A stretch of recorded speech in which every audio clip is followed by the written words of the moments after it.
Unapologetically Woman.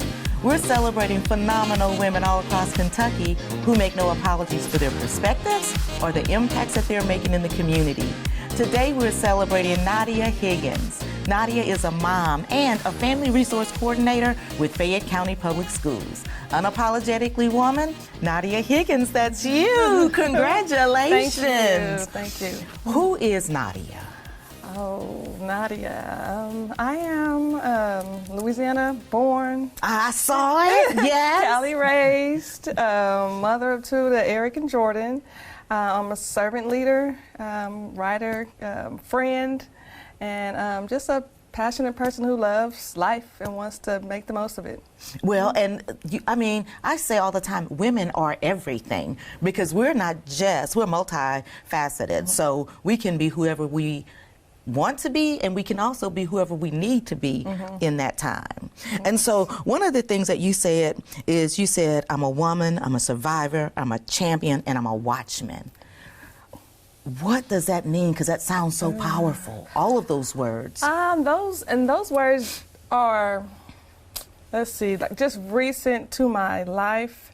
I can look back when I was 24 years old. I was just trying to find the purpose in my life. I remember praying in my room and asking God, like, what is it that I want, what He wants me to be, you know? So I just literally opened my Bible, and Ezekiel 3:17 popped just right there, you know? And it was like, I've set you to be a watchman. And so I didn't know what that meant, because I hadn't experienced much at that point in my life. But fast forwarding now, I see the experiences that I went through caused me to look back and reach out to people that are going through what I had gone through in life. And so just coming from a strict religious background, not knowing what to do, how to be, what to say, just so many rules, and then experiencing just marriage and then divorce and all those different disappointments that come with it, and not really having relationship experience as a young woman. And so then getting married, not really knowing what to expect, what to do, how to do things. And so I feel charged, and I know God is really leading me to just to look out for those, to be just a watchman, to look out and warn young women and young men as well that are seeking to be in relationships that lack experience. Well, because relationships are hard. Yes. They are, and it's easy to get off track in a relationship, and especially if you're young, you know, because that's when we're learning all of the things that we think we know, you know, at that time. Yes. So it was a lot to go through growing up.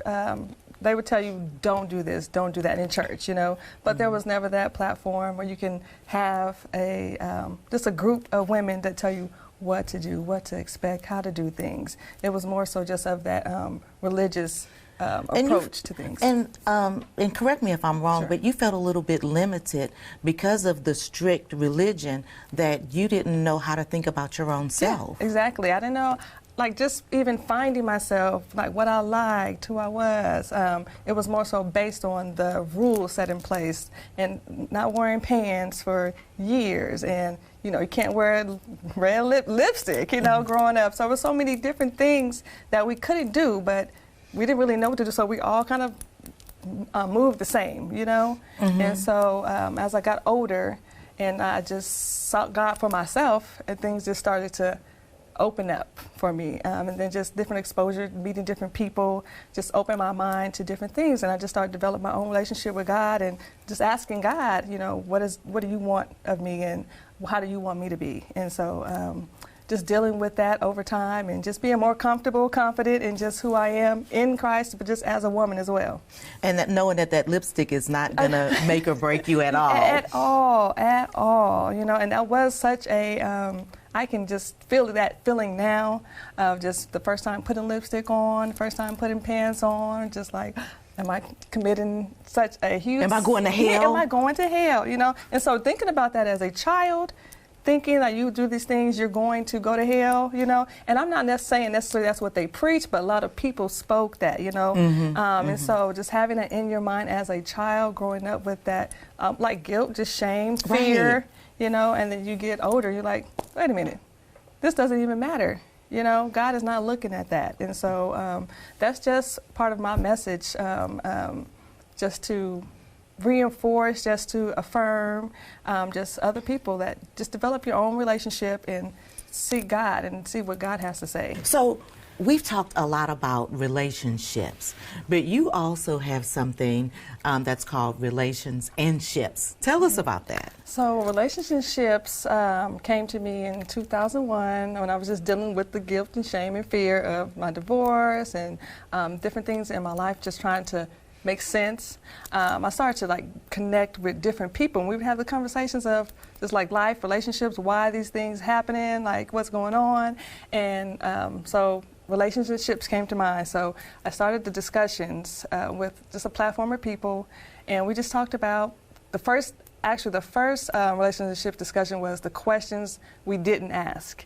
And so that was just from the viewpoint of when you're getting into relationships, what should you be asking your partner? What should you be asking yourself? And so several months in between, we would just have different relationships discussions. We would have them on perspectives. We had them on we've done a relationship blog review. We have one called Fly on the Wall. That's where men spoke and the women were silent. We didn't offer any input. And then we switched, and the women spoke about different things and the men just listened, because I think it's very important that we're able to have that skill of listening and actually hearing someone. And the last one we had was called Addicted to Peace. And that was basically asking like, how do you cultivate and maintain peace in your life through different relationships? And it is important to me to have that, because I didn't have that space as a young woman to sit down and ask questions and have conversations and hear different perspectives from people to help me build relationship skills. Right. And so the goal is just to host those every couple months and touch on different topics and just, like I said, offer hope, offer some perspective, offer something different for people that are really struggling and want to develop and be better in their relationships and just in their life in general. Well, and you would think that, and I think it's important to have those conversations, because as important as conversations are, they're sometimes really hard to have. Yes. And I don't know why, but I know sometimes I struggle with having conversations, and you know, I can be too blunt at times and things like that, and that doesn't work. That doesn't always work out for me. But having a place where people can go and talk to each other and learn from each other is crucial. It is very crucial, and it's the benefit overall for all of us. There's people who get on from New York, Texas, Georgia, California, and here in Lexington, Kentucky, and it's not anyone seeking to be in a relationship with anybody there. You're really offering feedback. You're really hearing what's going on in their lives, and then everybody gets to chime in and say, you know, what about try it this way, you know, or why did you say it like this? Maybe, you know, switch it up the way. Just getting advice from just a peer, you know. That's and then, seeing how you can apply it to your life. So I am so glad that you started that. That is incredible, because that's something that people don't have. And sometimes in the confines of your own home, that can be the place where conversations are most difficult. Yes. You know, and because of that, we shy away from them. yes, absolutely. I'm so glad you're doing that. Oh, thank you. It's been a blessing to my life, and I'm grateful to God just for the idea. And you're being a blessing to other people. Oh, I'm glad you got the idea. You have talked about when you got your divorce, you guys moved to Lexington. You were married and you had 2 kids, and you moved to Lexington. And then when you divorced, you stayed here because of fear and shame. Yes, it was just, and that is a very touchy subject, but just coming from that, as a child, you didn't see a lot of people getting divorces, you know. And as I look back as an older woman, you see people enduring situations that you think they're happy in, you know. They didn't talk about what was going on. So you thought you stay married, you know, you endure things and you just stay. And that was part of that shame part, you know. And then just fear. Did you feel guilty because you divorced? Yes, absolutely. Absolutely, I did, because I never thought that I would. And so the fact that I had moved, left everything, came here, it was just like, oh my goodness, you know, like going back with I'm going to look crazy, you know. And I felt that for a while, you know, and it took a lot to deal with that, the fact, but also the reality that I made the best decision for myself. And so now at Fayette County Public Schools, you're able to help. You have a wider lens now. Yeah, absolutely. And so when you're helping, what does that look like for you? So as a family resource coordinator, this is going into my second year. Before that, I was a teacher. I've taught kindergarten, first grade, second grade. And so I've been in education for over 20 The littles, yes. I've been in education for over 20 years, but I took a break, and then I moved into the family resource coordinator role. And I felt right at home. I felt this is where God wants me to be. But not only do I get to meet the insecurities that families face and just provide hope, I get to relate. I get to have conversations. Some family members come into the center, sit down, and we just talk. And I can actually connect with the stories they share. I was that kid. My mom was a single mom of 3 kids. We depended on agencies for help, for food, for clothing, and I didn't even know back then that we were that poor. You know, I have said the same thing. I had no idea. I didn't know I was poor until I went to college. Yes, you know, and my mom, I can tell she was stressed. I didn't know the word stress back then, you know, but looking at it now when I do the work, it's like, oh my goodness, it's like a full circle. I get to be that person that was there for me as a kid in my family. And you attribute a lot of your success to your mom. Yes, absolutely. She was the matriarch of our family. Everyone in our family looked up to her. She was very strong. She didn't talk about like a lot of stuff that she went through. She was very private, and I think it was that age. That day and age, yes. You didn't talk about those things. Yes. But she was a praying woman. I remember she would always help people. We would have battered women. We would have people on drugs, different. Even strangers, family members come live with us. Like there's days we give up our beds so they can stay, you know. And I didn't know that to be, you know, that was normal for me, you know. And so seeing that her do that is just like automatic for me to just be just a servant, you know, for those in need. Yeah, because she was actually not really talking to you about how to do it. She was showing you how to love and how to help somebody else that probably could never help, never do anything else for you in return. Yes, and I think that's probably why we didn't know we were poor, because you saw people that had less, less than us, and so we were, you know, we're thinking we have something, you know. And I know exactly. I know exactly. Yes, so I do. I attribute everything to her. She passed away in 2021 of cancer, and that devastated our family. We still, you know, deal with things, but I said, moving forward, I am going to just use her legacy, her life, to continue to serve and help those in need. That's absolutely, because if you learn how to be strong from her, and you know that has helped to shape you, and then you're able to help shape somebody else. I just think that her work is still being done. Yeah, it is. It definitely is. Yes. And so, what do you think the big picture for you is at Fayette County? What do you get the most excited about when you're able to make changes or help people make changes? The thing I get most excited about is just knowing that what I do provides hope for students and their families. Just because I know the feeling of not having. I'm on the phone talking to different people trying to get that need met, and so just to know they have that relief, even if in that moment, you know, and it offer that hope to let them know that whatever you need, we're going to work towards providing it for you. And so it's like two things.